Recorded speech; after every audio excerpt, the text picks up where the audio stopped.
Mr. President, Dr. Biden, Madam Vice President, Mr. Emhoff, Americans, and the world. When day comes, we ask ourselves, where can we find light in this never-ending shade? The loss we carry, a sea we must wade. We've braved the belly of the beast. We've learned that quiet isn't always peace, and the norms and notions of what just isn't always just is. And yet the dawn is ours before we knew it. Somehow we do it. Somehow we've weathered and witnessed a nation that isn't broken, but simply unfinished. We, the successors of a country and a time where a skinny black girl descended from slaves and raised by a single mother can dream of becoming president, only to find herself reciting for one. And yes, we are far from polished, far from pristine, but that doesn't mean we are striving to form a union that is perfect.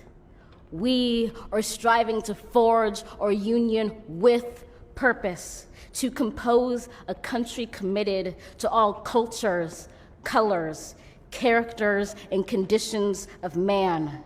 And so we lift our gazes not to what stands between us, but what stands before us. We close the divide because we know to put our future first, we must first put our differences aside. We lay down our arms so we can reach out our arms to one another. We seek harm to none and harmony for all. Let the globe, if nothing else, say this is true.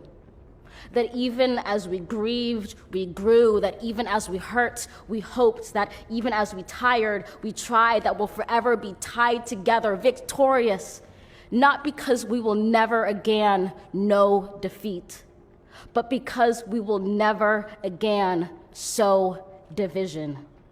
Scripture tells us to envision that everyone shall sit under their own vine and fig tree, and no one shall make them afraid.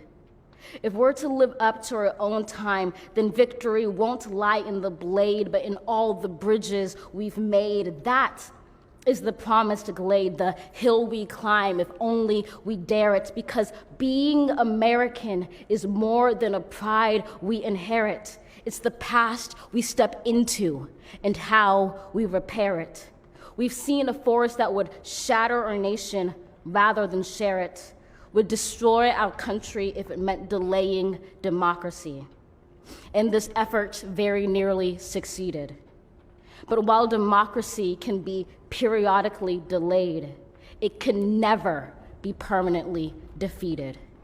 In this truth, in this faith we trust, for while we have our eyes on the future, history has its eyes on us. This is the era of just redemption. We feared it at its inception. We did not feel prepared to be the heirs of such a terrifying hour, but within it we found the power to author a new chapter, to offer hope and laughter to ourselves. So, while once we asked, how could we possibly prevail over catastrophe?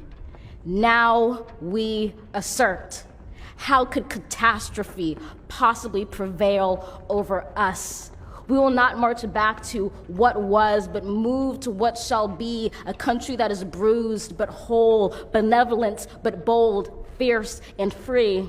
We will not be turned around or interrupted by intimidation, because we know our inaction and inertia will be the inheritance of the next generation. Our blunders become their burdens. But one thing is certain: if we merge mercy with might and might with right, then love becomes our legacy and change our children's birthright. So let us leave behind a country better than the one we were left. With every breath from my bronze-pounded chest, we will raise this wounded world into a wondrous one. We will rise from the gold-limbed hills of the West. We will rise from the windswept Northeast, where our forefathers first realized revolution. We will rise from the lake-rimmed cities of the Midwestern states. We will rise from the sun-baked South. We will rebuild, reconcile, and recover in every known nook of our nation, in every corner called our country. Our people, diverse and beautiful, will emerge battered and beautiful. When day comes, we step out of the shade, aflame and unafraid. The new dawn blooms as we free it. For there is always light, if only we're brave enough to see it, if only we're brave enough to be it.